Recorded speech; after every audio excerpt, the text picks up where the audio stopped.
Welcome dear rockers. आज हम आपके लिए लेके आए हैं इसी साल रिलीज हुई मूवी जिसका नाम है द वैंडरिंग अर्थ 2।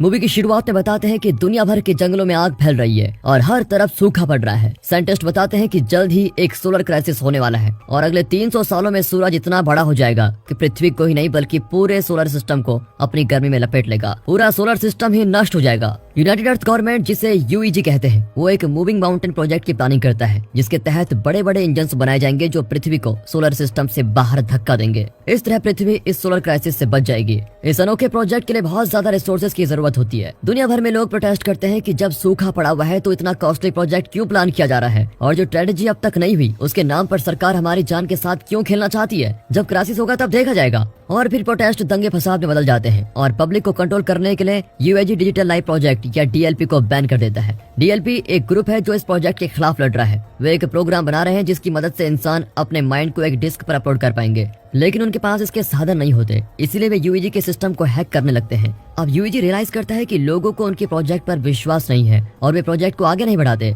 लेकिन चाइनीज एम्बेसडर, जिसका नाम जोई है, वो सबको कन्विंस कर लेता है कि इस प्रोजेक्ट के फर्स्ट पार्ट को पूरा करने में ही सबकी भलाई है। अब वे मून पर अपने पहले इंजन को टेस्ट करते हैं क्योंकि वे मून को पृथ्वी से दूर करना चाहते हैं। इससे पृथ्वी पर उसकी ग्रेविटी का असर नहीं होगा। इस प्रोजेक्ट के लिए कई एस्ट्रोनॉट्स ट्रेन किए जाते हैं। लियो नाम का एक पायलट बेस पर पहुंचता है तो वो जगह प्रोटेस्टर से भरी पड़ी होती है। एक प्रोटेस्टर्स गार्ड को चकमा देखकर अंदर घुस जाता है। हैन नाम की ट्रेनी उसे मार गिराती है। लियो से बड़ा इंप्रेस हो जाता है। अब ट्रेनीज को उस जगह के बारे में बताया जाता है और उनके पहले टेस्ट के लिए उन्हें स्पेस एलिवेटर में ले जाया जाता है। ये एलिवेटर इतिहास का सबसे बड़ा स्ट्रक्चर है और यहाँ उन्हें स्पेस का एक्सपीरियंस मिलेगा। वो इतनी तेजी से ऊपर जाता है कि कई लोग तो बेहोश हो जाते हैं और उस स्पेस स्टेशन को नहीं देख पाते जो बहुत ऊंचाई पर बनाया गया है। फिर उन्हें hand to hand combat, fire arms handle करना वगैरह वगैरह सिखाया जाता है। उन्हें अक्सर एलिवेटर में ले जाया जाता है ताकि उन्हें स्पेस में रहने की आदत पड़ जाए। उनकी फिजिकल फिटनेस का भी अच्छे से ख्याल रखा जाता है। ट्रेनिंग के दौरान लियो और हान को एक दूसरे से प्यार भी हो जाता है। अब एक दिन लियो गार्ड्स को घूस देकर बेस के अंदर एक गुलदस्ता लेकर आता है और हैन को गिफ्ट करता है। तभी एस्ट्रोनॉट्स का एक नया बैच उनको ज्वाइन करता है। अचानक सारे ड्रोन्स हैंगर से बाहर उड़ने लगते हैं और इंजीनियर्स को पता लग जाता है कि सिस्टम हैक हो चुके हैं। वक्त से पहले एलिवेटर ऊपर जाने लगता है और नए एस्ट्रोनॉट्स अपने कपड़े बदल लेते हैं। लियो और हैन नोटिस करते हैं कि उन्होंने यूनिफॉर्म पहना हुआ है जिस पर उनके नाम है। बाहर ड्रोन्स फायर करने लगते हैं और सभी बेस को प्रोटेक्ट करने में लग जाते हैं। पायलट्स अपने प्लेन से शूट करने लगते हैं, लेकिन उनका सिस्टम ड्रोन पर शूट नहीं करता क्योंकि हैकर्स ने उनके सिस्टम में ये फीड किया होता है कि ड्रोन दुश्मन नहीं दोस्त हैं।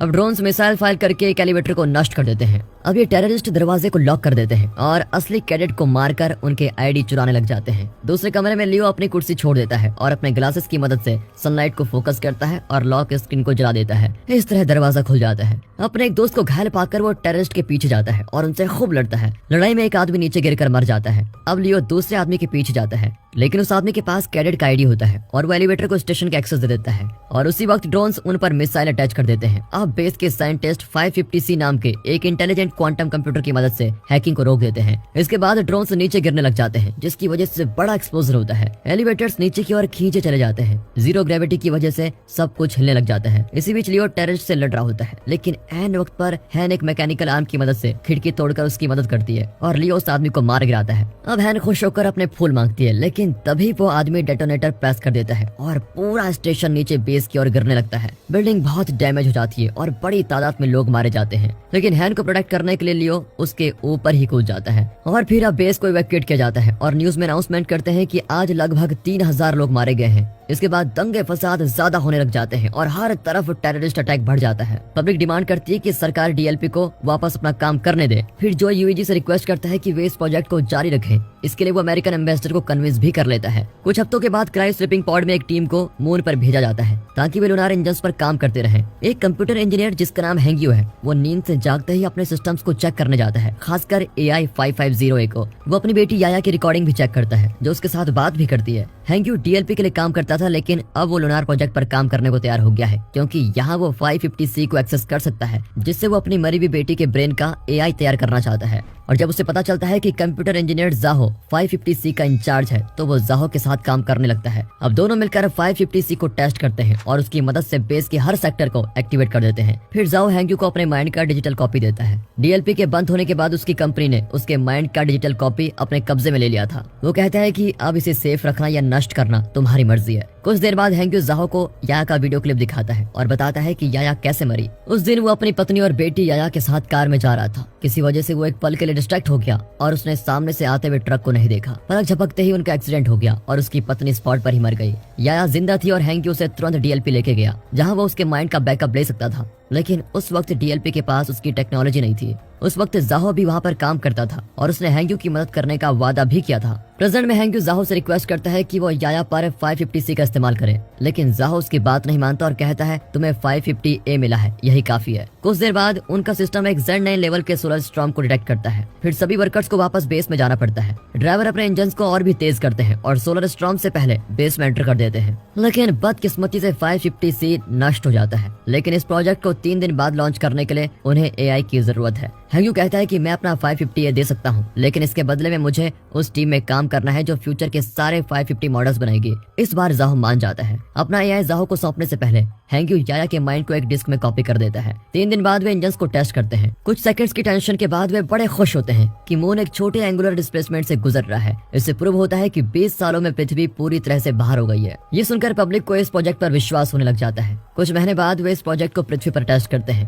पहले तो सारे स्क्रीन्स ब्लैक हो जाते हैं और सबको लगता है कि प्रोजेक्ट फेल हो गया, लेकिन फिर फर्श हिलने लग जाता है और एस्ट्रोनॉट बेस पर तेजी से रोशनी आती है। अब यूईजी के साइंटिस्ट कंफर्म करते हैं कि पृथ्वी ने भी एंगुलर डिस्प्लेसमेंट किया है। ये जानकर दुनिया भर के लोग सेलिब्रेट करने लगते हैं कि अब वे जल्द ही सोलर सिस्टम से बाहर हो जाएंगे। फिर यूईजी इस प्रोजेक्ट को कई साल तक जारी रखता है और वे बहुत ही पावरफुल इंजन्स बनाते हैं। अब मूविंग माउंटेन्स प्रोजेक्ट का नाम बदलकर द वेंडरिंग अर्थ रखा जाता है। इस प्रोजेक्ट को बिल्डिंग करने का काम 550C कर रहा है और वह खुद भी बड़ी तेजी से डेवलप हो रहा है। वक्त के साथ लोगों को इस प्रोजेक्ट पर पूरा भरोसा होने लग जाता है और डीएलपी पूरी तरह से मिट जाता है। लेकिन इस बात की भी चर्चा होती है कि जो अंडरग्राउंड सिटीज बनाए जा रहे हैं उनमें हर किसी को रहने की जगह नहीं दी जाएगी। कुछ लोगों को वहां रहने के पास दिए जाएंगे और वो भी किसी भेदभाव पर आधारित होगा। हर गुजरते साल के साथ पृथ्वी की गति धीमी होती जाती है। इस वजह से दुनिया भर में 24 घंटे का टाइम सिर्फ 60 घंटे सिस्टम को फॉलो करता है। इतना नहीं, ग्लोबल इंटरनेट भी शट डाउन हो जाता है। पृथ्वी पर बाढ़ और सोलर रेडिएशन जैसे डिजास्टर्स होने लग जाते हैं और कैंसर केसेस भी बढ़ जाते हैं। लियो और हैन की शादी हो जाती है और उनका एक बेटा भी होता है। उन्हें फिक्र होती है कि उनके बेटे को अंडरग्राउंड सिटी में पास नहीं दिया जाएगा। सोलर रेडिएशन की वजह से हैन को भी कैंसर हो जाता है। हैंक्यू अब भी अपनी बेटी के AI पर काम कर रहा होता है और साथ ही 550W नाम के एक नए 550 AI पर भी काम करता है। 14 साल बाद लियो जब एक मेजर रैंक का ऑफिसर बन गया है तो वो एक नए मिशन का नेविगेटर बनने के लिए इंटरव्यू देता है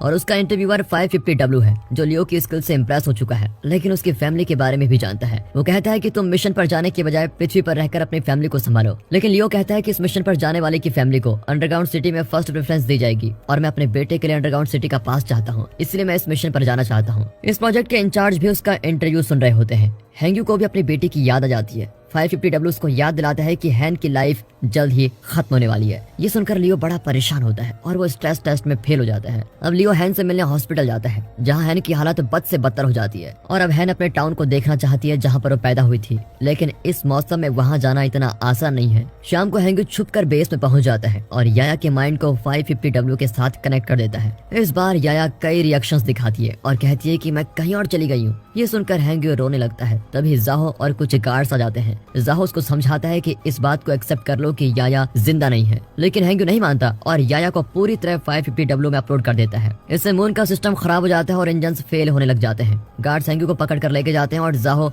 याया को वापस डिस्क में डालकर 550 के उस एक्सटेंशन को शट डाउन कर देता है। अब लियो एक जेट को रेंट करता है और अपनी फैमिली को हैन के टाउन में लेके जाता है। जेट में थोड़े मजे करने के बाद वे शंघाई पहुंच जाते हैं जो अब बर्फ से ढकी हुई है और एक बंजर जमीन बन चुकी है। वे तारों के नीचे बैठ जाते हैं और तब हैन कहती है कि जब मैं मरूंगी तो आजाद होकर मरूंगी, इसके लिए तुम मुझे हॉस्पिटल में वायर्स और पाइप से कनेक्ट मत करना। यहाँ यूईजी में डिस्कस करते हैं कि हैंक्यू की वजह से सिस्टम में जो प्रॉब्लम हुई थी वो कई साल पहले हुई हैकिंग की तरह था, जिसमें ड्रोन्स के जरिए एलिवेटर को नष्ट किया गया था। वे 550W को बाईपास करना चाहते हैं, लेकिन हर स्टेप पर ब्लॉक होते रहते हैं। अचानक मून इंजन्स अपना पावर लिमिट क्रॉस करके एक्सप्लोड हो जाते हैं। इस वजह से मून की थोड़ी जमीन नष्ट हो जाती है और मून पृथ्वी के नजदीक आने लग जाता है। उस वक्त जो इस समुद्र के पास होता है और वो वर्ल्ड लीडर्स को अलर्ट सिग्नल्स भेजता है कि एक बड़ा सुनामी जमीन की ओर आ रहा है। लियो को भी मैसेज मिलता है कि तुरंत लौट आओ। दुनिया भर के लीडर्स अंडरग्राउंड सिटीज को खोलने लगते हैं ताकि लोग उसके अंदर जाकर सुरक्षित रह सकें, वरना सुनामी सभी को ले डूबेगी। इसी बीच हैन नींद में ही मर जाती है और हैन के पिता हैन के बेटे को अंडरग्राउंड सिटी में लेके जाते हैं। जाहो यूईजी से रिक्वेस्ट करता है कि वे मून पर पृथ्वी के सारे न्यूक्लियर वेपन्स का इस्तेमाल करें ताकि मून में इंपल्जन हो जाए और वो पृथ्वी से ना टकराए। मानवता के पूरे इतिहास में कभी किसी देश की सरकार ने यह रिवील नहीं किया कि उनके पास कितने न्यूक्लियर वेपन हैं,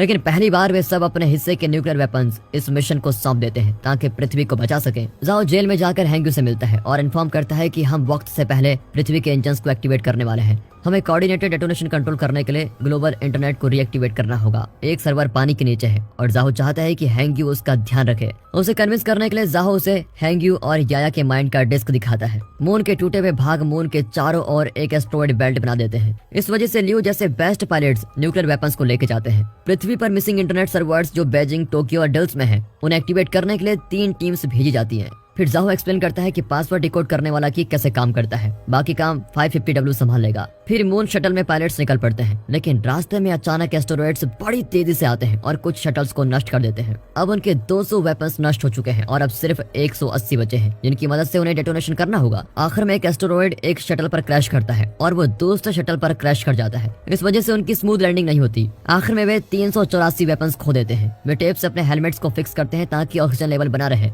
फिर वे अपने घाव पर बैंडेज लगाकर बाकी बचे वेपन्स को पैदल लेके जाने का फैसला करते हैं। लेकिन लियो नहीं चाहता कि इतने जवान लोगों की जान जाए, इसलिए वो शटल छोड़कर दरवाजा बंद कर देता है। उसने पृथ्वी को बचाने के लिए अपनी जान देने का फैसला कर लिया था और वो शटल और उसके सर्वाइवर्स को वापस पृथ्वी पर भेज देता है। यहाँ 3 टीम सर्वर की लोकेशन पर पहुंच जाती है और देखती है कि पानी के नीचे कई तरह के जीव जंतु सर्वाइव कर रहे हैं। फिर ड्रोन्स और स्पेशल टूल की मदद से हैंग्यू की टीम बेजिंग में एक बिल्डिंग में एंटर करती है और सर्वर का दरवाजा ढूंढ लेती है। लेकिन जब वे दरवाजा खोलने की कोशिश करते हैं तो टूल खराब हो जाता है, जिसकी वजह से एक आदमी घायल होता है। अब जाहो उसके घाव भरने की कोशिश करता है, लेकिन उसे बचा नहीं पाता। हैंग्यू और जाहो सारे कनेक्शन ठीक करते हैं और इंटरनेट को चालू कर देते हैं। लियो एक ट्रक में बाकी वेपन्स को ले जाना चाहता है, लेकिन तभी मून के टुकड़े पृथ्वी पर गिरने लगते हैं और बेजिंग टीम के लिए ये अड़चन बन जाती है। बिल्डिंग पूरी तरह से हिलने लगती है और जाहो के पैर पर एक हार्डवेयर गिर जाता है और वह फंस जाता है। कमरे में पानी भरने लगता है और हैंग्यू दरवाजा खोल नहीं पाता। जाहो जानता है कि अब वो बच नहीं पाएगा, इसलिए वो हैंग्यू को पासवर्ड की दे देता है। इसके बाद जाहो मर जाता है। मून के टुकड़े पृथ्वी की हर लोकेशन को डिस्ट्रॉय करने में लगे रहते हैं।